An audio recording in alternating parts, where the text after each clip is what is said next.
Hola, soy Mauricio José Schwartz y esto es El Rey va Desnudo. En medio del embate de la pandemia y de la aplicación de las vacunas desarrolladas por distintos laboratorios, algunas ya aprobadas y otras en proceso de aprobación, es notable que veamos estas reacciones. En vez de que se diga, qué maravilloso que tengamos los conocimientos científicos necesarios para desarrollar vacunas mucho más rápido que en el pasado. Y lo que escuchamos es, tengo miedo, creo que la vacuna se ha producido demasiado rápido, aunque no sé exactamente cuál sería el tiempo adecuado para hacer una vacuna. En vez de que se diga, en el peor de los casos podremos vacunar a toda la gente necesaria del mundo para mediados del 2023. Es un tiempo récord si pensamos que la campaña de erradicación de la viruela duró 11 años vacunando. Y lo que escucho es, alguien está haciendo las cosas muy mal. No se va a poder vacunar a toda la gente sino hasta mediados de 2023 y yo tengo cosas que hacer. En vez de que se diga, es muy interesante pensar que con solo unas medidas sencillísimas como ponerse una mascarilla o lavarse las manos hemos podido impedir muchas muertes. Lo que escucho es, me quieren obligar a ponerme una mascarilla para que no contagie a la gente. Yo soy libre de matar a quien quiera, tengo derechos. En vez de que se diga, estamos saliendo adelante de una crisis enorme y podemos tener esperanza en el futuro, aunque las cosas no van a volver a ser como antes, lo que escucho es, estamos hundidos en una crisis enorme y no hay salida. Vamos a morir todos. En vez de que se diga, se van a salvar muchas vidas gracias al conocimiento reunido por la humanidad durante cientos de años, lo que escucho es, yo no sé nada de ciencia, de virus, de pandemias, de contagios, de infecciones, de genética ni de vacunas. Pero no me creo esto de la ciencia. La gente busca culpables más que soluciones y curiosamente los culpables siempre son aquellos a los que la gente ya odiaba antes de la pandemia. La gente pone su confianza además en personas absolutamente ignorantes pero con carisma o fama o labia. Y las malas noticias, las interpretaciones malévolas, los datos sesgados, el desánimo y el miedo dominan el panorama informativo. Sigue siendo verdadera la consigna de que nadie vende diarios ni gana dinero contando buenas noticias. Una situación límite como la pandemia de la COVID-19 es campo fértil para difundir malas noticias, provocar el desánimo y el miedo, aprovecharse de la ignorancia e impulsar agendas políticas nefastas y despreciables. Esto ya lo hemos visto. Pero dentro de esta situación límite, lo más importante es que tenemos una puerta para salir de la crisis, que las vacunas que se han desarrollado funcionan y están aplicándose y no solo salvan vidas, sino formas de vida. Permitirán que vuelvan, aunque con cambios, las salidas al cine y al teatro, los conciertos, las reuniones de amigos, las risas, ver los deportes en grupo y fingirse experto en todo, del fútbol al kabaddi. Volverán los museos y los Juegos Olímpicos, los viajes y todas esas cosas que hacemos colectivamente, pero que antes no estábamos conscientes de que eran una expresión de nuestra esencia como animales sociales. Así que vamos a hablar de la buena noticia que son las vacunas y para ello cuento con la ayuda de médicos e investigadores que han estado al tanto del desarrollo de la pandemia y de la vacuna. Antes de hablar con ellos, sin embargo, quiero compartir un comentario del neurólogo Andrew Wilner que se publicó el pasado 13 de enero y que se llamó Un efecto secundario inesperado de la vacuna COVID-19. Hoy recibí mi segunda inyección de la vacuna de Pfizer y sufrí un efecto secundario inesperado y del que no se me informó. Es el problema con un nuevo tratamiento médico, nunca sabe uno lo que puede pasar. Solo unos segundos después de que la aguja entrara en mi brazo sentí un leve dolor como el de una vacuna contra la gripe. Pero mientras me quedé sentado durante los 15 minutos de observación requeridos, una ola de algo envolvió mi cuerpo. Fue una sensación tan extraña y desconocida que no me di cuenta de lo que estaba sucediendo. Miré alrededor de la sala al resto del personal médico que recibía sus vacunas, pero nadie pareció prestarme atención.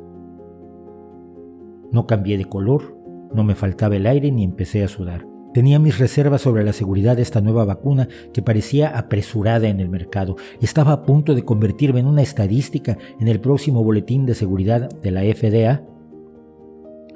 Pareció una eternidad, pero finalmente adiviné lo que me estaba pasando. Me sentía diferente por dentro.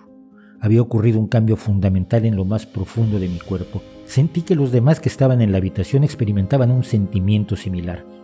Luché por recordar el nombre de la emoción. Había pasado tanto tiempo. Era felicidad. De hecho, estaba más que feliz. Estaba alegre, casi eufórico. Hoy y todos los días ahora serían diferentes. La ansiedad ya no envolvería mi ser desde que amanece hasta que anochece. Era 2021, un año nuevo, el comienzo de un mundo sin mascarillas, protectores faciales, gotas de desinfectante y distanciamiento social. La inmunidad es un superpoder. Mientras conducía a casa, una sonrisa gigante apareció en mi rostro y casi me arrancó la mascarilla. A menos que me convierta en portador asintomático, yo ya no sería una amenaza mortal para mi familia cuando regresara a casa del trabajo todos los días. Había un 95% de posibilidades de que me hubiera vuelto invulnerable a este fenómeno de la naturaleza. Ahora contribuía a la inmunidad colectiva. Mi vacuna ayudaría a proteger a todas las personas del mundo que no podrían vacunarse, incluso a las que rechazaron la vacuna que podría salvar vidas. Por primera vez pude imaginar un mundo sin COVID-19. Creo que hemos sido demasiado cautos al tratar el tema de la pandemia. Creo que la ciencia siempre tiene que ser cauta y creo que los divulgadores científicos hemos sido también muy cautelosos. Cuidado, no es una panacea, no es 100% efectiva, nada es 100% efectivo. Claro que las cosas van a cambiar, claro que las cosas van a ser diferentes.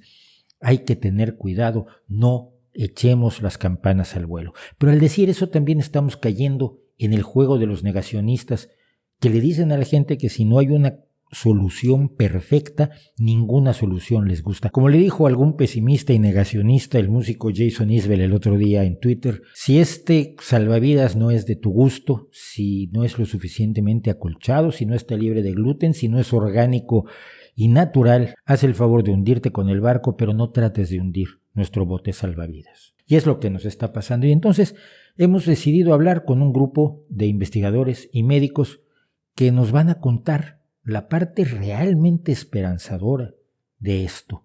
En medio de las grandes tragedias siempre hay esperanza. Cuando yo estuve participando en las labores de rescate en el terremoto de 1985, vimos morir a muchísimas personas. Pero de cuando en cuando salía alguien vivo, de cuando en cuando se salvaba una vida, de cuando en cuando salía un bebé de aquellos hospitales que se habían derrumbado y después de un tiempo que parecía irracionalmente largo, se rescataba un bebé con vida y era una enorme alegría porque representaba la esperanza. Es la esperanza que creo que nosotros tenemos que tener ahora y para ello empezamos a hablar con nuestros invitados.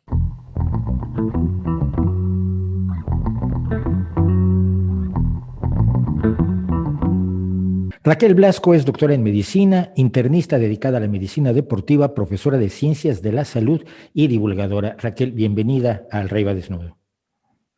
Bienvenido, no, muchísimas gracias por permitirme formar equipo con vosotros.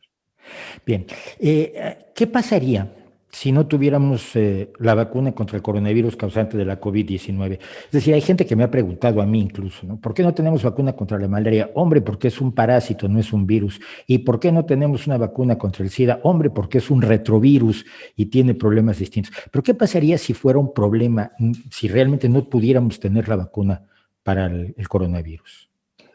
Supongo que, como todo, el hombre se adapta a todas las circunstancias, pero nos iba a costar un montón adaptarnos a un virus que se transmite primero tan rápidamente, segundo tan fácilmente y tercero que afecta fundamentalmente a la población más vulnerable y que termina por tener un agotamiento de mantener todas las medidas para prevenir el ser infectado. Por otro lado, es una infección que no es una infección banal, de manera que no tenemos que contar solo con la primoinfección y la infección aguda que produce este germen, sino que también con todas las patologías crónicas que estamos viendo y cada vez más, y que son tanto más graves cuanto más vulnerable es la persona que las ha padecido, y sobre todo que son más incapaces de hacer vida normal después de haber pasado esta patología. De manera que, hablando desde el punto de vista solo de la sociabilidad del mundo, iba a tener que haber un cambio radical de modo de vida. No solo en los países que somos muy de abrazos y muy de besos, sino a nivel de toda la humanidad.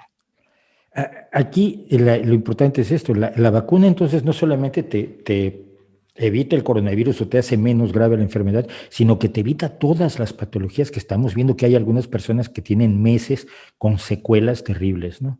Eso es precisamente, eso es la parte, yo creo, más importante que tenemos de suplicar porque la vacuna llegue a nosotros.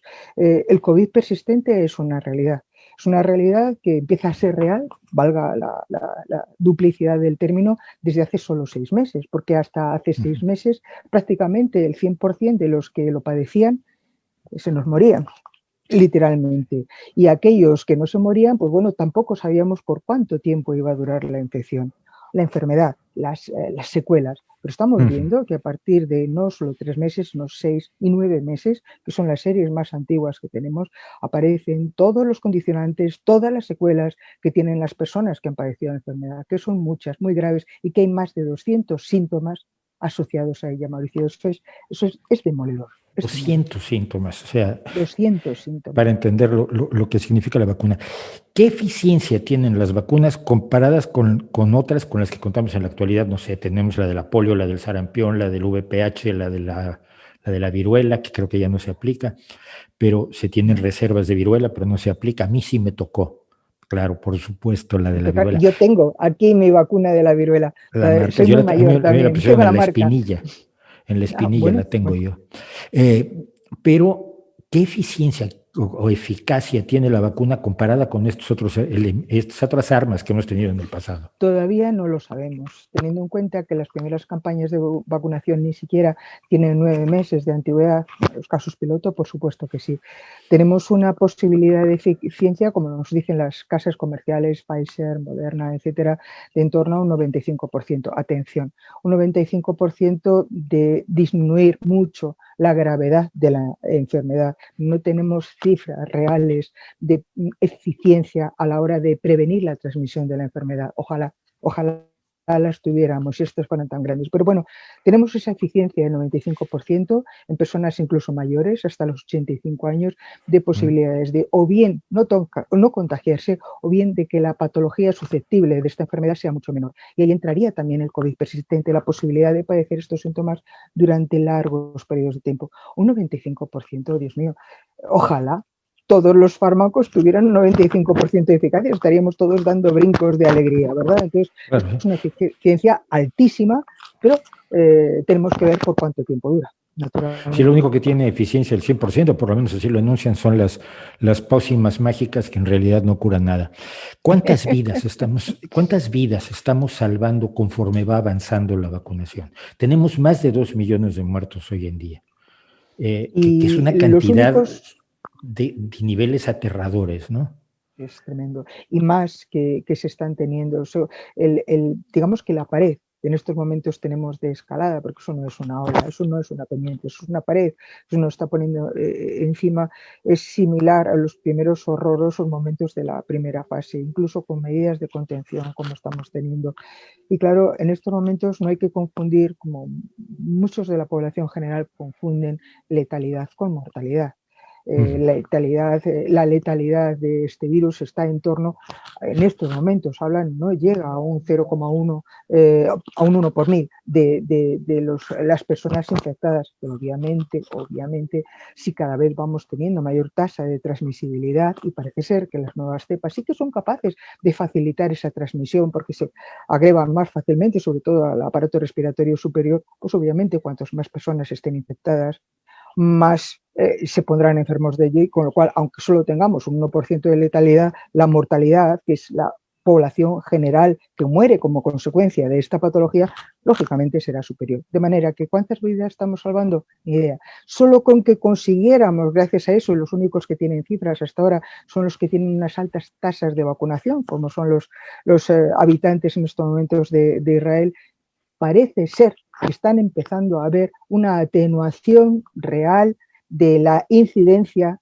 y de la transmisibilidad del virus, con lo cual habrá un descenso del número de fallecimientos como consecuencia del virus, pero no porque la vacuna vaya a disminuir la letalidad del virus, sino porque va a disminuir la transmisibilidad y, por tanto, la mortalidad general como consecuencia de ese virus. ¿Vidas que estamos salvando? Ni idea. Ojalá fueran todos los que se hubieran podido infectar y morir de ese virus, pero de momento la verdad es que no lo sabemos. Y una última pregunta, ¿motivos para el optimismo? Yo es que soy muy optimista. No sé si hacer viejo el viejo refrán que dice que un pesimista es un optimista con experiencia. Yo no debo de tener ninguna experiencia, pero yo Yo soy muy mayor, utilizo botos para estirarme y todo lo que queráis. Bueno, en fin, viví de alumno interno las primeras arrancadas del virus del SIDA. Yo estaba en esos momentos de alumno interno en una unidad de medicina interna donde me formé y no teníamos ni idea, no sabíamos por dónde nos venían los tiros, clamábamos por una vacuna, pobres de nosotros, clamábamos por un tratamiento real y cualquier avance pequeño, por muy pequeño que fuera, nos abría los ojos y decía, venga, de esta salimos. Esto, que además ahora tenemos una vacuna que tiene un 95% de eficacia, a mí me hace ser muy optimista, de verdad. Esta mañana he utilizado ese vacudómetro que ponen en un medio de información de nuestro país y si metía los datos que me correspondían, a mí me corresponde vacunarme dentro de poco porque, bueno, pues mi grupo me tocará dentro de unas 2 o 3 semanas, por lo que calcula él eso. Pero si no fuera sanitario, según eso, me tocaría vacunarme dentro de 36 meses.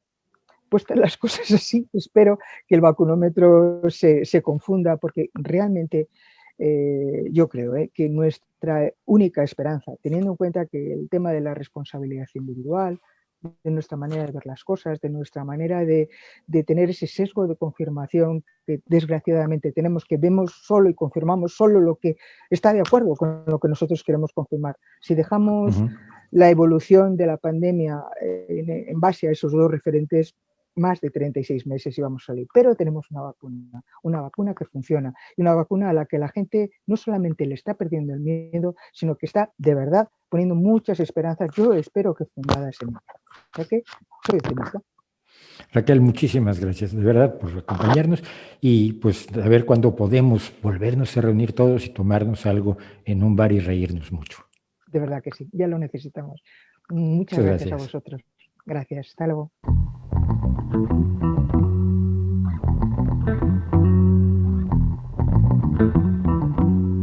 Nos acompaña Víctor Kardash, que es médico, fisiólogo, biólogo molecular y es profesor investigador de la Facultad de Medicina de la Universidad de Colima, en México. Víctor, muchísimas gracias por estar en El Rey va Desnudo. Muchas gracias por la invitación, Mauricio. El tema de una y otra vez, seguridad de las vacunas. Mira, yo no soy científico, pero se ha vacunado a millones, ya hay millones de personas, ya hay millones de personas que ya tienen la segunda dosis de la vacuna y yo no veo que tenga un riesgo ni lejanamente similar al riesgo que tiene contagiarse de COVID-19. Así es. De entrada, el riesgo que pudieran tener las vacunas, que de hecho se explora durante los ensayos de fase clínica, es mucho menor, pero muchísimo menor que contagiarse de la enfermedad. El riesgo de que las cosas empeoren, aunque la enfermedad es de baja mortalidad, se propaga muy fácilmente y eso hace que haya actualmente tantos muertos. Entonces, es mejor estar vacunados que no estarlo. Sí, pero su seguridad, vamos, no está en duda, no te pueden salir orejas de murciélago, no te pueden... Es decir, hay preocupaciones que son realmente absurdas entre la gente, pero eso está impidiendo que se vea el hecho de que nos hemos visto enfrentados a un desafío enorme y estamos abordándolo con una no con una facilidad, pero con una agilidad, con una solidaridad internacional impresionante, ¿no? Sí, mira, ha sido impresionante este evento, todo lo que ha venido con la pandemia. No todo ha sido malo. Las cosas buenas que podemos rescatar con esto es de que queda demostrado que cuando la comunidad científica y también los gobiernos y todos aquellos que puedan poner dinero para la investigación científica, da resultados.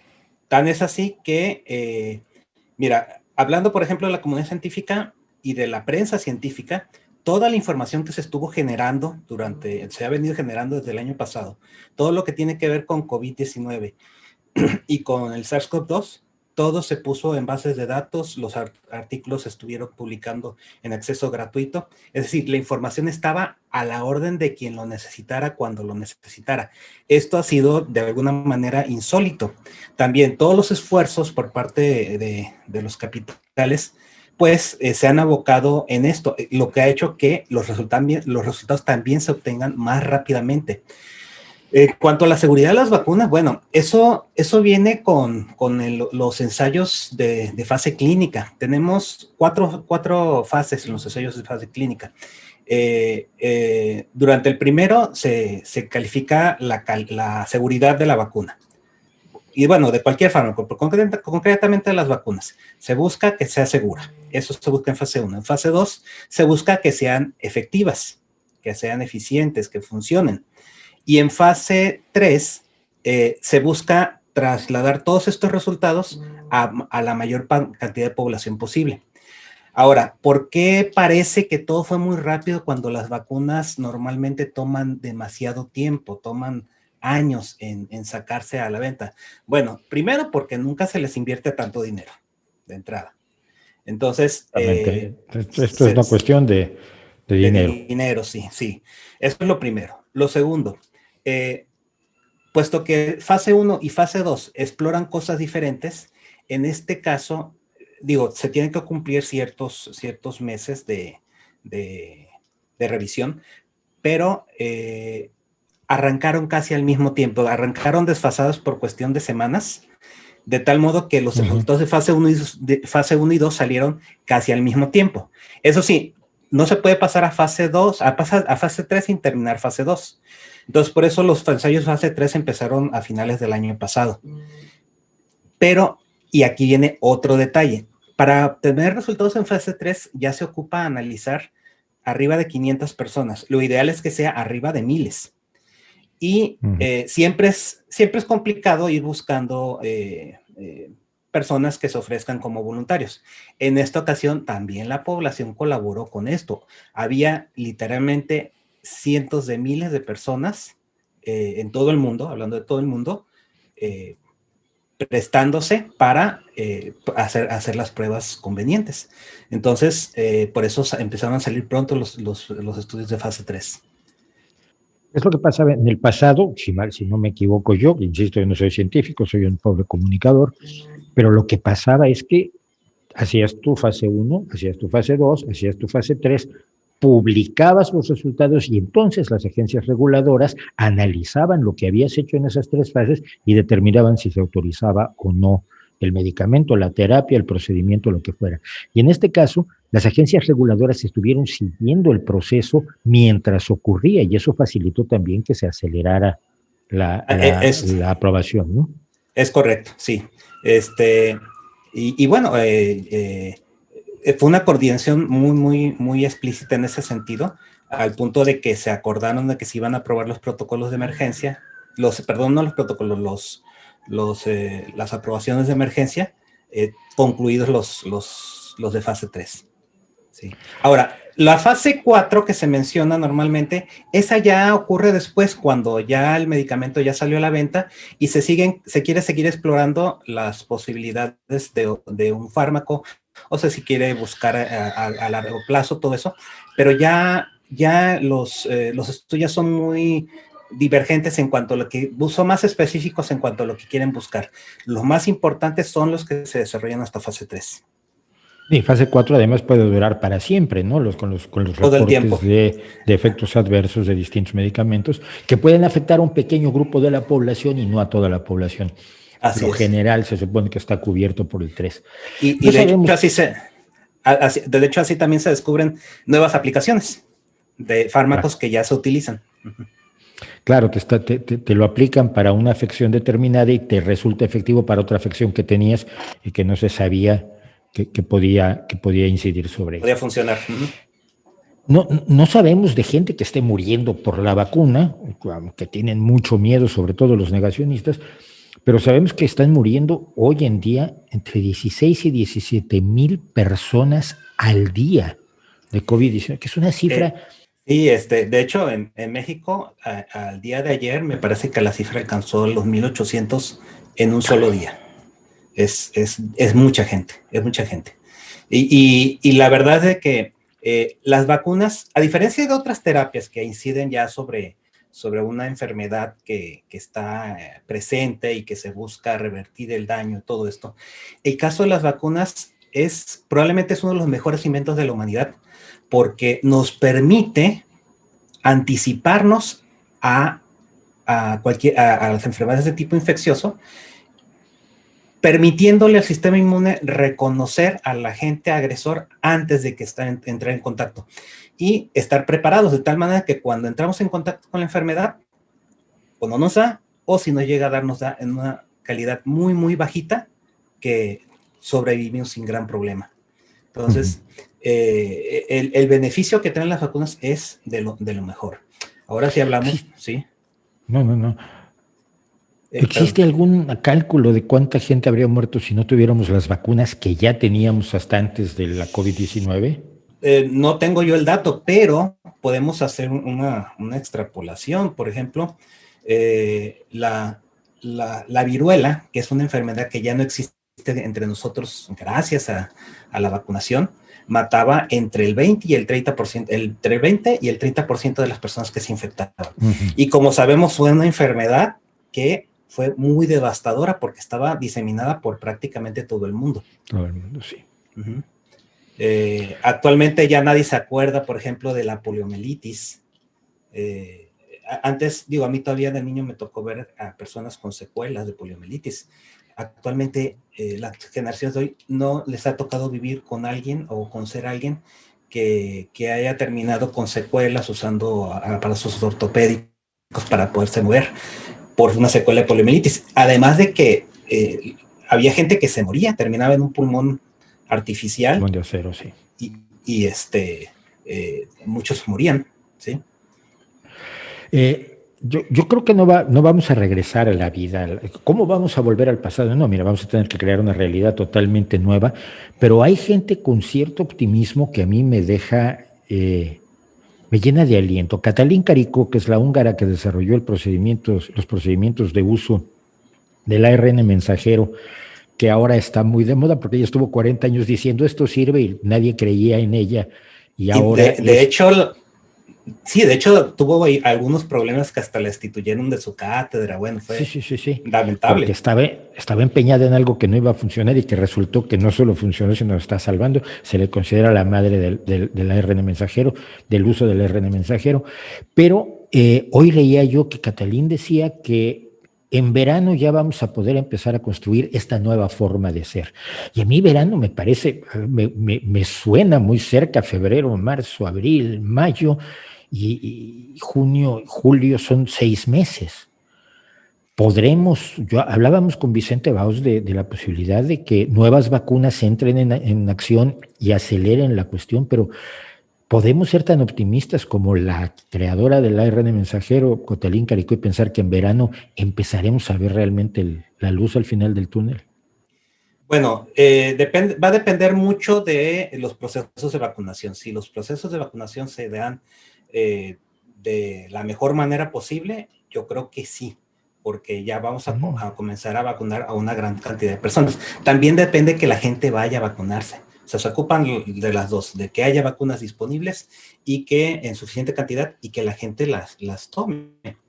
Ahora, hay una cosa muy interesante con el asunto del ARN mensajero, que, o sea, esta tecnología además acelera todos los procesos. Seguramente has escuchado que han empezado a surgir variantes del SARS-CoV-2. Normalmente cuando un virus cambia, porque todo el tiempo están mutando, porque tienen una gran facilidad de mutar los virus. Bueno, eso hace que el virus en algún momento se torne diferente para que nuestro sistema inmune lo reconozca. Ahorita están utilizando para esta vacuna el gen de la proteína Spike. La proteína Spike, si nos imaginamos la imagen clásica del coronavirus, que es como una pelotita con antenas, alrededor de toda la forma, esa antenita es la que es como un ganchito con el cual se ancla las células y le permite ingresar. Bien, esa proteína es la que se eligió entre varias candidatas como la mejor para generar respuesta inmune. Bien, entonces se aisló ese solo gen. Imaginemos que este es el genoma del adenovirus y solamente se eligió un segmentito que sería, vamos a decir, el rojo, ¿sí? Solo se eligió ese segmento y es el que va dentro de la vacuna. Bueno, tenemos esa habilidad ya técnica para generar esos segmentos primero de secuenciar, de aislar y de procesar. Requiere un proceso especial de ARN mensajero. Y ponerse las vacunas. Ahora, ¿qué pasa cuando muta el virus? Bueno, de entrada, ahorita lo que dice la evidencia es de que no hay motivos para creer que las variantes nuevas no respondan a la inmunización con las vacunas actuales. O sea, sí están respondiendo, todavía no son tan diferentes. Pero si llegara a aparecer una variante lo suficientemente diferente a las que están ahorita, tenemos la capacidad técnica de en 1 o 2 meses tener la secuencia nueva, y como esta tecnología fue probada, ya no necesita pasar por los protocolos de fase clínica y salen inmediatamente a la venta. Entonces salen inmediatamente para ser utilizadas. Entonces ni siquiera tenemos que preocuparnos porque esta vacuna vaya a caducar por cuestiones de cambios en el mismo mutaciones bicho, ¿no? en el virus. Sí. Pues vaya que hay motivos para el optimismo y siempre es bueno que lo tengamos presente, lo he comentado con todos nuestros entrevistados. Víctor, muchísimas gracias por tu tiempo, muchísimas gracias por estar en el Rey Desnudo y creemos esta nueva época, porque si miramos el pasado siempre es peor que el presente. Y entonces no tenemos motivos para pensar que el futuro va a ser peor, sino por el contrario, que podemos hacer un futuro mejor. Muchas gracias, Víctor. Muchas gracias, Mauricio.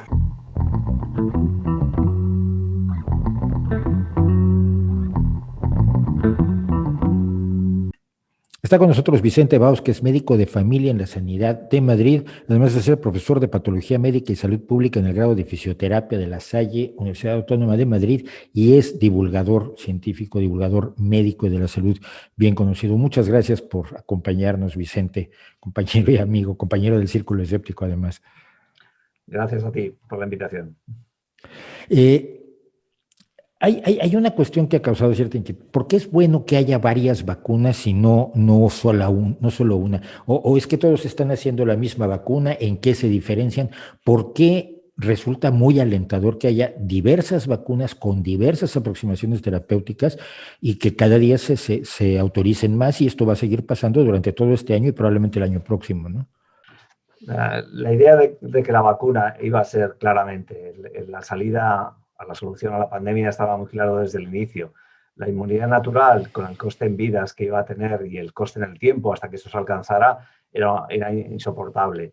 Las medidas de contención física epidemiológicas clásicas, los aislamientos, las mascarillas, las higienes, está siendo claramente insuficiente. No hay más que ver la realidad de que, aunque haya fallos, se implementan en todo el mundo de una manera importante y no está siendo suficiente. Con lo cual, o inducimos una protección a través de una vacuna, o esto puede ser una cosa muy larga y muy dolorosa.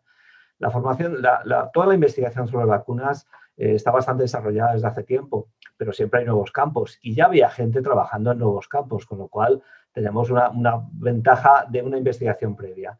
Y para fabricar vacunas hay muchas opciones. Las clásicas hasta ahora han sido las que se basan en la modificación del virus y su inactivación o su atenuación, que es un sistema de inhabilitarlas como agente patógeno, pero que conserven propiedades que induzcan inmunidad. Esas son las clásicas, las más usadas, la del sarampión, la de la gripe. Todo esto es lo que ha motivado que se lleven usando. Pero realmente hay problemas en el sentido de fabricar millones de vacunas de una manera muy rápida para tantas personas. No era una manera fácil, porque además los fabricantes mundiales de vacunas están reducidos, con lo cual se abrían nuevos retos. Al final, todas las vacunas son distintos procesos, que son ya muchos, virus atenuados, virus vivos, a través de un vector viral, es decir, a través de un virus inocuo para el ser humano al cual se le modifica su carga genética para que contenga la fabricación de la proteína que induzca la inmunidad, AstraZeneca, la vacuna rusa, modificaciones directas del DNA y del RNA, que son las que estamos usando ahora, que se meten en las células humanas para que tú mismo produzcas la vacuna, la proteína del virus, y eso induzca la inmunidad sin meter otro virus y sin meter otra sustancia. Hay un montón de desarrollos, los que fabrican las proteínas del virus, pero fuera, en un laboratorio, ¿no? Fabrican esa proteína que nosotros estamos fabricando internamente para producirlo. Es decir, se han desarrollado un montón de sistemas y todos compiten al final por cuál. ¿Cuál es la más fácil de hacer, la más fácil de conservar, la más fácil de fabricar al menor tiempo y al menor coste posible? Y esa carrera científica, como lamentablemente ha pasado en muchas otras áreas, va a impulsos que a veces son por tragedias, claramente, ¿no? Es decir, entonces, la tragedia del ébola, la tragedia del SIDA. El SIDA trajo los antivirales, cuando antes apenas teníamos medicamentos antivirales, ¿no? El ébola inició un desarrollo de vacunas que ahora se está utilizando en la fabricación para este virus. Es decir, los impulsos científicos a veces son situaciones urgentes y en este caso la humanidad lo ha sido. Entonces, es excelente que distintos laboratorios, distintos procesos, todos al final van a producir la misma proteína S espicular del virus para que respondamos la inmunidad sin el riesgo de que transmitamos nada. Y esa carrera mundial hecha desde laboratorios privados, públicos, con ayuda pública a todos los privados, eso es seguro, pues desde China hasta Rusia, hasta España en el CSIC, que también lo están desarrollando, al final nos dará la mejor opción. Y mientras vamos usando las que tenemos disponibles, las que tenemos que han demostrado eficacia, pero que a lo largo de este año tendremos muchísimas otras novedades para al final encontrar la mejor vacuna en ese sentido, que ya te digo, necesitamos un coste, una facilidad de fabricación y una facilidad de conservación y distribución, porque son las únicas premisas para que se extienda su uso, ¿no? En todo el mundo. No solo pensemos en nuestros países occidentales, sino en todo el mundo, ¿no? Porque se ha hablado mucho de que, bueno, es que probablemente no estará inmunizado el 80% de la población, que se considera una cifra adecuada para generar la inmunidad de grupo, sino hasta 2023. Yo decía, pero a mí me parece fantástico. Yo viví la pandemia del SIDA y tomó 11 años desde que se estalló la pandemia hasta que hubo un cóctel que impidió que la gente muriera en grandes cantidades. Fueron 11 años en los que daba miedo hacer una de las cosas que más nos gusta hacer en el mundo, ¿no? Y que realmente fue aterrador. La gente no se acuerda. El control de la gripe de 1918 tardó 2 años y pico y no se hizo por vacunas, se hizo por inmunidad, matando a millones de personas. La erradicación de la viruela fueron 12 años de una campaña de vacunación. Entonces, cuando a mí me dicen hasta 2023, probablemente, bueno, primero me parece fantástico, pero segundo, con la aparición de nuevas vacunas que se puedan producir más fácilmente, que se puedan distribuir más fácilmente, que puedan llegar a más población, 2023 puede ser una meta muy lejana, puede ser mucho antes, ¿no? Yo creo que sí, claramente, ¿no? Porque además con esas vacunas, una cosa curiosa, ¿no? Porque todo lo que estamos hablando de las nuevas, ¿no? De las de RNA mensajero, es que ahora es más fácil producir RNA mensajero en cantidades industriales que producir la proteína pura o los métodos antiguos de producción de vacunas, ¿no? Es decir, sí puede ser un gran salto revolucionario en el sentido de hacerlo accesible para producir millones de dosis, es decir, en un producto biológico complicado que requiere unas condiciones de seguridad de manejo y unas condiciones industriales muy avanzadas de fabricación. Pero para producir millones de vacunas en lo que llevamos de año, a mí me parece que es un gran reto, incluso industrial, no solo científico en cuanto a su diseño y eficacia, ¿no? Y claramente esta multiplicidad de fabricantes y de ideas nos va a traer la vacuna mejor muchísimo antes, ¿eh? Yo estoy convencido que esa vacuna muy adecuada, muy fácil de usar y muy generalizable la vamos a tener en este año y ojalá que sea en el primer semestre del año. Y luego ya están los problemas logísticos de distribución y de uso, que evidentemente no son sencillos. Y lo estamos viendo en España con las pocas dosis que tenemos toda ahora y ya tenemos líos, ¿no? Es decir, porque no es fácil la ambición de vacunar a toda una población 2 veces. No se ha hecho nunca, no se ha hecho nunca de nada. Cuando se compara con la gripe no tiene nada que ver. La gripe vacunamos un porcentaje pequeño de la población y es una dosis de una vacuna que se maneja muy fácil en una nevera normal. Vacunar a toda la población y 2 veces con un plazo fijo de intervalo, porque todas las vacunas que están diseñadas son de 2 dosis, hasta ahora no hay ninguna de una dosis que haya demostrado posibilidades reales, es un reto logístico, no solo científico en fabricación, pero también logístico en aplicación. Y ya vemos que no es fácil, ¿no? Claro. Yo recuerdo los de Moderna, que por cierto el nombre no es porque sean modernos, sino porque tiene que ver precisamente con RNA mensajero. RNA, el ARN en español, pero lo que dijo Moderna es que ellos tenían la vacuna diseñada 40 horas después de descargar por internet la secuenciación del virus que habían subido los chinos a internet. Y que en 40 horas habían diseñado la vacuna. Lo siguiente fue producirla y lo siguiente fue hacer los estudios y las distintas fases clínicas, pero ¿por qué no se hacía esto antes? Pues porque no teníamos los conocimientos ni los procedimientos que tenemos ahora, ¿no? Por eso no se hizo para la polio o para el sarampión, ¿no? Incluso todo el diseño de RNA se ha llegado a esto porque llevan más de 10 años investigando, la famosa investigadora húngara, ¿no? Catherine, ¿no? Es decir, que donde empezó a utilizar el RNA para producir dianas antigénicas específicas, que hablamos no solamente de un problema de vacunas infecciosas, sino también del diseño de tratamientos antitumorales, ¿no? Que es casi cuando empezó este sistema de crear RNA mensajero que codificase proteínas específicas, ¿no? Es decir, si identificamos la porción de un cáncer que genera unos anticuerpos que eliminen al tumor en su anomalía genética,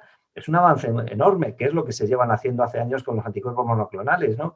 Pero esto ya es otro paso más, porque ya no es fabricar un anticuerpo monoclonal, sino es, tengo el código que va a hacer que tú fabriques tu propio anticuerpo monoclonal contra esa parte. Es decir, ya no utilizo una herramienta externa, sino tu propio cuerpo es el que va a fabricar el anticuerpo, que esa es la idea de la vacuna ahora. Es decir, con lo cual es más sencillo industrialmente diseñar DNA y RNA de forma transgénica, y no hablamos de los antitransgénicos porque son ignorantes de las posibilidades de este tipo de actuaciones, que lo pueden codificar. Es decir, una vez descrito el genoma, una vez identificada la parte del genoma que codifica la proteína especular, reproducirlo, la cadena de nucleótidos en un laboratorio y empezar a tener una fabricación industrial, ahora es fácil e incluso sencillo, entre comillas, ya con una tecnología desarrollada, cosa que no existía hace muy pocos años, porque todo lo que se había avanzado en ese campo iba dirigido a los tumores. No se había dado hasta ahora la posibilidad de plantearlo en un virus, aunque ya se había probado, por eso se ha desarrollado. Pero claro, es de una magnitud conceptual el sistema de hacerlo y de un avance brutal en la realidad de su fabricación, que es para quitarse el sombrero y desde luego seguir en una línea que puede ser la nueva revolución del siglo XXI respecto al abordaje de las enfermedades, ¿no? ¿Tenemos motivos para el optimismo entonces? Yo sí, lo tengo mucho. Es decir, primero porque no hay salida, o esto o el caos, ¿no? Que decían los famosos, ¿no? Pero esto es real, esto es posible, esto es técnicamente viable, esto se ha ensayado ya y por eso se están aplicando de una manera correcta y razonable para conseguir controlar la enfermedad en un plazo breve. Ahora ya estamos en que todo esto funcione en un mundo desarrollado y lógico de una manera bien hecha. Es decir, que todos participemos, que se distribuya de una manera justa, que se piense que no hay pandemia mundial que no se controle si se dejan islas sin tratar. Es decir, todo el mundo está muy preocupado en los países desarrollados con sus pacientes, con sus muertos.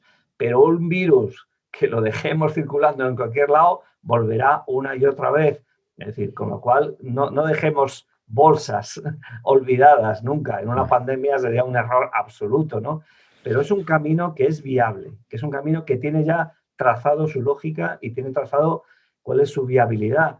Y creo que es todos apoyar esto, conseguir que ya las vacunas disponibles se utilicen bien, que en los siguientes meses los resultados científicos sean prometedores y se vayan incluyendo y que en un plazo que sea solo el 2021 hayamos conseguido vacunar a la inmensa mayoría de la población, que es realmente cuando veremos que desciende la incidencia acumulada. Mientras iremos a olas continuas, porque hay muchísima gente todavía susceptible. Es decir, y a pesar de las medidas que hacemos, de confinamiento en confinamiento, sea light o sea duro, seguiremos teniendo olas continuadas. Solamente la inmunidad conseguirá arrinconar el virus hacia una esquina cada vez menor y hacia una esquina en la cual ya será irrelevante para la patología mental. Con todos los retos que hay de mutaciones, que os cubra la vacuna o no, con todos los retos que hay de que el virus sea más listo que nosotros a tiempo, con los retos de que a lo mejor dentro de un año haya que cambiar el RNA mensajero para hacer una nueva codificación porque la proteína se escapa. puede que a lo mejor nos quedemos con una vacunación periódica como la de la gripe, porque la tasa de mutación relevante sea alta en este coronavirus, al igual que en la gripe. Caben todas esas posibilidades, pero que solamente a través de las vacunas conseguiremos al final, de una manera o de otra, de una manera más fácil, más difícil, de una manera periódica, de una manera aislada, conseguiremos dejar este virus a un lado y que la vida vuelva a ser lo más normal posible, ¿no? Como nunca en la historia estamos todos en el mismo barco. Vicente, muchísimas gracias por estar con nosotros, de verdad. Muchas gracias por tu tiempo. Encantado, placer.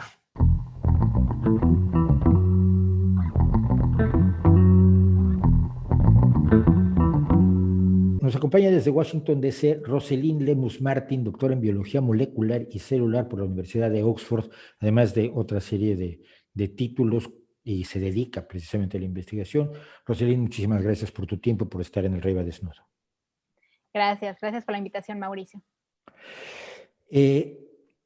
Hay una conspiración que a mí me llama, de todas las conspiraciones de los negacionistas, que son algunas de ellas absolutamente delirantes, ¿no? Yo creo que la del chip que viene, que se va a activar por 5G, es por culpa de Bill Gates, además, es probablemente la más ridícula, la más QAnon de todas, la más absolutamente descabellada. Pero hay una que me preocupa en particular porque se está difundiendo mucho, y es el hecho de que, como se utiliza el ARN mensajero como vehículo para la proteína que provoca la inmunidad, que provoca que se generen los anticuerpos necesarios para combatir el virus, para no ser infectados, se dice y se repite que va a modificar nuestro ADN. No me voy a meter en el hecho que probablemente las personas que dicen esto necesitarían alguna modificación del ADN para avanzar evolutivamente, pero hacerlas menos propensas a creer en gansadas. Pero lo esencial es, ¿se puede modificar o alterar nuestro ADN, todo nuestro ADN, por una vacuna o por cualquier otro procedimiento? Ok. En particular con la vacuna, con un ARN mensajero, no podemos modificar nuestro genoma, ¿no? Con los conocimientos que tenemos hasta el momento de biología molecular, no hay evidencias de que estas vacunas puedan modificar nuestro genoma. Y te voy a decir por qué. Bueno, en particular el ARN mensajero pues se degrada muy fácilmente, ¿no? Y de hecho es un milagro que llegue a entrar a nuestras células y que llegue a la célula, ¿no? Ya esa es una ventaja muy grande. Entonces no le daría tiempo de estar ahí haciendo todo el proceso. Y otra cosa, estas vacunas, el ARN mensajero llega y se instala en el citoplasma donde está el ribosoma, ese es el mecanismo que tiene. Entonces no llega nunca al núcleo, no llega al núcleo, que es donde está la información de ADN, y de hecho pues no se podría integrar al ADN. Entonces no hay ninguna forma científica de que pudiera modificar nuestro ADN. Y aunque se pudiera integrar al ADN, que por ejemplo tenemos las vacunas adenovirales que sí se integran al ADN, la información que le dan específicamente a la célula es de producir la proteína de pico del SARS-CoV-2 para presentarla al sistema inmune, y el sistema inmune pueda mandar el arsenal una vez que se encuentre con el virus en el futuro, que ya esté preparado. Esa es la única instrucción, no le da instrucciones de modificar ciertos genes, etcétera. Entonces, por ahí no hay ningún problema. Ninguna vacuna podría modificar nuestro ADN. Ahora, la pregunta del millón, por supuesto, es: ¿y ustedes cómo lo saben? Ok, por los conocimientos que tenemos, como te menciono, de biología molecular, conocemos los mecanismos. Y de hecho, los mecanismos de las vacunas se han hecho públicos. No son secretos, nadie está queriendo conspirar, son públicos, las personas lo pueden consultar. Y las vacunas, sí quiero marcarlo mucho, estas vacunas en particular, aunque sean nuevas, las de ARN mensajero, tienen detrás años y años de investigación sobre esta molécula. Y las vacunas adenovirales, de vectores virales, también tienen detrás muchos años de investigación de biólogos moleculares. Entonces, no, es imposible que se pueda manipular el ADN. Otra cosa que se dice es que las vacunas se han desarrollado demasiado rápido, como si hubiera una especie de patrón para decir las vacunas se tienen que desarrollar de cierta manera. Hay vacunas que ha sido imposible desarrollar, lo hemos comentado aquí, por ejemplo, la vacuna del SIDA, pero porque se trata de un retrovirus que no es un virus. Pero yo recuerdo a uno de los personajes que más admiro, por cierto, que es mi tocayo, Maurice Hillerman, que generó alrededor de 40 vacunas, es una carrera absolutamente impresionante, pero los métodos que usaba Hillerman no son los que se utilizan en la actualidad, o por lo menos no son los únicos que se utilizan en la actualidad, ¿no? Así es. No, anteriormente se usaba, bueno, la metodología del virus inactivado, ¿no? Que es la que se viene usando en la mayoría de las vacunas. Las adenovacunas, las adenovirales, también ya había desarrollos y bueno, las que marcan ahora la novedad, que están marcando un parteaguas, porque no solamente van a servir para COVID-19, también se van a empezar a estudiar, este ARN mensajero se va a empezar a estudiar como una posible terapia para el cáncer, ¿no? En el futuro. Pero bueno, Lo mencionábamos, sí. sí, ¿por qué se desarrollaron? Sí, sí llama la atención que se desarrollaron rápido, pero como te lo menciono, hay detrás, o sea, no, esto no fue de nuevo, que supimos de la pandemia y de inmediato nos pusimos a desarrollarlo, ¿no? Ya hay detrás muchos años de investigación apoyando esto, ¿no? Además, ya había mucha información de virus similares, de SARS-CoV-1, y en particular, por ejemplo, la vacuna de Oxford, la metodología ya se estaba probando para la vacuna de ébola, para una vacuna de ébola, y el instituto donde se desarrolló tiene mucha historia y tiene muchos éxitos desarrollando otro tipo de vacunas, ¿no? Para malaria, para otros virus, etcétera. Ahora, también la vacuna, como lo menciono, las vacunas de RNA mensajero también tienen ya detrás personas que estuvieron investigando como tal el RNA mensajero como una posible estrategia, ¿no? Entonces, una vez que surge la pandemia, bueno, se aplicaron esas estrategias que ya se tenían estudiadas y se adaptaron para SARS-CoV-2. Otra cosa que ayudó, bueno, es que hubo un empalmiento se empalmaron las fases clínicas. Antes el proceso de desarrollo de una vacuna podía tomarse hasta 10 años, pero se observó que era porque se terminaba la fase 1, la fase preclínica, luego se esperaban resultados, se sometía al protocolo de fase 1, luego se terminaba la fase 1, se esperaban resultados, se sometía al protocolo de fase 2 y ahora lo que se hizo fue no esperarse hasta que se terminara fase 1 y 2, sino que se hicieron en paralelo fase 1 y 2, por ejemplo. Entonces, por eso en los artículos vemos el 1 con la diagonal 2 o 2 diagonal 3, es porque se hicieron de forma paralela los estudios. Porque, bueno, en la fase 1 estudias la dosis, en la fase 2 estudias la seguridad, entonces, bueno, se observó que se podían estudiar al mismo tiempo, sin necesidad de esperarnos hasta ver cuál era la dosis, podíamos estudiar al mismo tiempo la dosis y probar la seguridad y la eficacia de las vacunas al mismo tiempo, ¿no? Ahora, en muchas de estas vacunas, muchos de estos desarrollos también las farmacéuticas empezaron a desarrollar, a fabricarlas ya las vacunas para tenerlas listas una vez que ya se dieran los resultados de fase 3 y tenerlas listas para no perder tiempo en la producción, ¿no? Entonces eso también hizo que se ahorrara tiempo, porque ya se tenían producidas millones de dosis, que también ahí las farmacéuticas iban a perder dinero, porque si salía algo mal en la fase 3, bueno, pues iban a perder millones también, o sea, era un riesgo que estaban tomando, ¿no? Entonces eso nos habla de que sí es algo seguro, porque las farmacéuticas estaban, bueno, tomando un riesgo grandísimo. Y bueno, en particular que muchas personas también quisieran participar en estas fases como voluntarios, también eso aceleró el proceso, que muchas personas quisieron ayudar en la carrera de la vacuna. Hay una cuestión que he escuchado que me llama muchísimo la atención porque estamos hablando de la ignorancia, pero la ignorancia se corrige cuando eres consciente que eres ignorante. Cuando confundes la ignorancia con una forma de conocimiento, te vuelves inmune a toda opción. Pero una cosa que varias personas me han criticado, me han comentado a mí directamente es, pero ¿por qué no se está investigando una cura? Y es que la investigación de la vacuna ha opacado el hecho de que, por supuesto, se está trabajando en curas, ¿no? Claro, claro, totalmente. Sí, los medicamentos es algo que se está haciendo.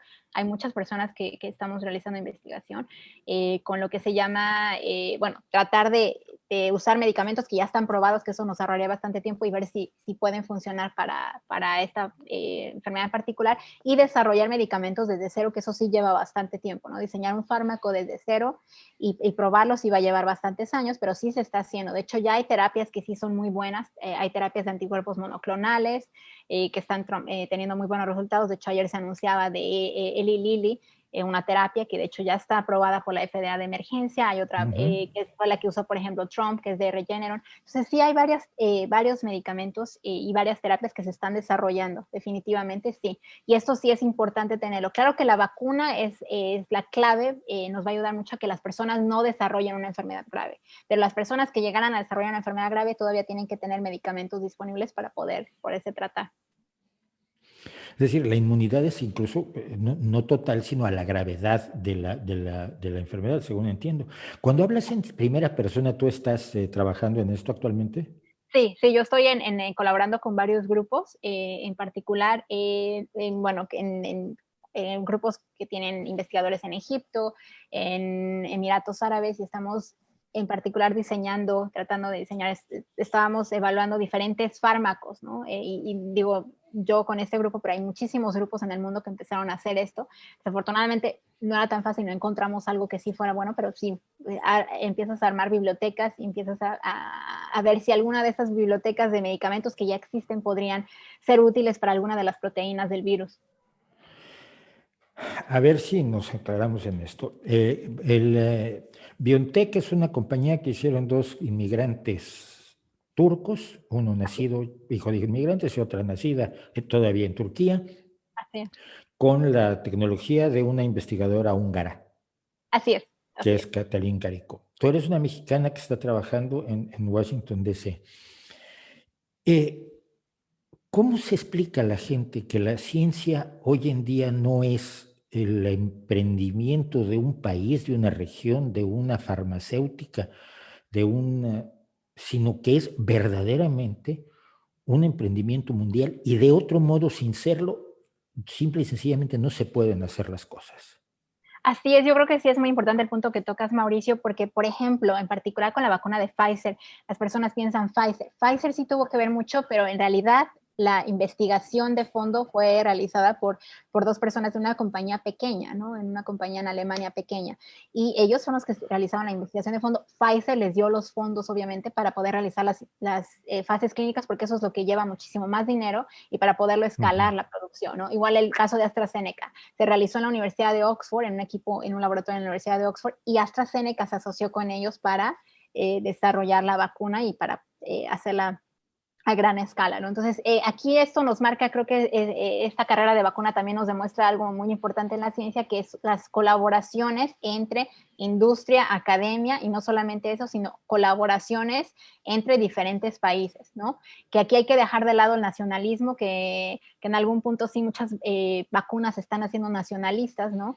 Por ejemplo, vimos el caso de Rusia, que aquí hay que dejarlo de lado, sí hay que hacer una colaboración para ayudar al bien mundial y dejar de lado que la vacuna y se empezó a hablar, ¿no? Vacuna china, vacuna rusa, vacuna británica, etcétera. En realidad la vacuna es de todos y aunque se haya desarrollado, bueno, se colaboraron muchas personas y esto nos marca definitivamente que las colaboraciones son muy importantes entre países, entre individuos, entre academia y entre industria. ¿Tú crees que esto incide en el futuro para darnos cuenta de que esta idea de tecnología 100% de mi pequeño país es francamente una visión nacionalista pobre frente a las capacidades del Claro. conocimiento cuando reúnes a todo el talento que hay en distintos lugares del mundo? Tú puedes colaborar con un médico, con un investigador sudafricano, árabe, bielorruso, y esa unión de conocimiento nos da resultados mucho mejores, ¿no? Pues yo Claro. todavía he oído, es que esta vacuna es vamos a hacer una tecnología 100% nacional. Y dices, pero tú eres tonto porque vas a desperdiciar todo el conocimiento que ya existe y que es mundial. Claro, que por ejemplo, en algún caso, por ejemplo, en México u otros países sería útil que ellos mismos desarrollaran sus propias vacunas para, como lo estamos viendo, no depender de desarrollos de otros países, sino porque esto va a seguir en el futuro. Obviamente vamos a tener necesitando vacunas contra COVID en el futuro y obviamente el abasto podría ser una buena opción, pero sí hay que yo creo que considero que sí dejar de lado el nacionalismo, que por ejemplo Rusia sí quiso avanzar mucho en la carrera y de hecho se saltó pasos Se del saltó. protocolo que eran importantes, ¿no? Sí, cosa que además, ese sí es un elemento de preocupación todavía para algunas personas. Pues motivos para el optimismo tenemos. Sí, totalmente. O sea, tener una vacuna, como lo menciono, esta vacuna que se desarrolló en tiempo récord marca un parteaguas, yo lo veo como un parteaguas en la ciencia, un antes y un después. las vacunas que se desarrollaban antes, las vacunas, cómo se van a desarrollar en el futuro, porque no solamente se van a desarrollar para esta enfermedad, obviamente esto abre las puertas para desarrollar para otras enfermedades, sin duda. De hecho, se está hablando que se va a desarrollar una vacuna que va a servir para 20 enfermedades al mismo tiempo con la tecnología de RNA mensajero.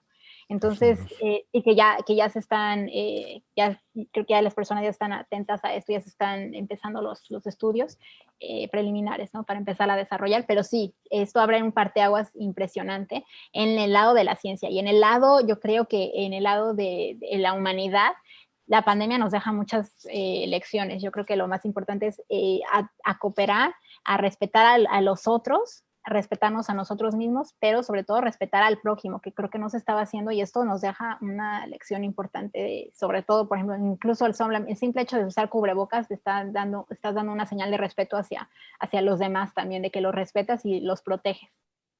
Por supuesto, ¿tú te vas a vacunar ya? Sí, cuando me toque, sí. Yo sin problema, y voy a subir el video como todos lo están subiendo, y común la selfie o el video, pero sí, totalmente. Y aunque yo, por ejemplo, soy alérgica a las vacunas, yo sí me voy a vacunar. Bueno, hay que dejarlo, que las personas no tengan miedo hacia eso. Como yo soy bastante mayor que tú, como por muchísimo, probablemente mi video vacunándome esté por ahí antes que el tuyo. Muchísimas gracias por estar con nosotros, Roselín. Muchas gracias por estar en Arriba Desnudo, y esperamos otro día hablar contigo de otros temas que nos pueden resultar interesantes. Claro, con gusto, Mauricio, con mucho gusto. El mundo no va a volver a ser igual, pero nunca lo ha sido. El mundo cambia constantemente. La gente que sueña con mantener las cosas como están, con volver a un pasado ideal, a un pasado maravilloso, generalmente hacen el más espantoso de los ridículos. Tenemos, como se ha dicho, motivos para el optimismo. Tenemos motivos para tener menos miedo del que empezamos a tener en marzo de 2020, cuando nos encerraron en nuestras casas y no sabíamos para nada cómo iba a ser el futuro, cuando todo era incierto, cuando todo era terrible y cuando tantas personas estaban sufriendo y muriendo.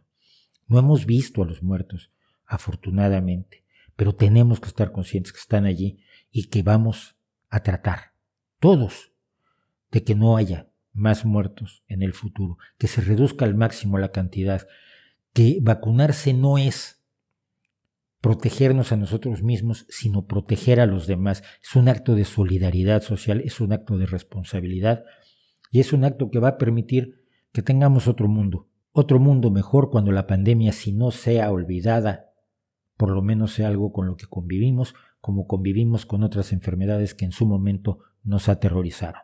¿No cree usted?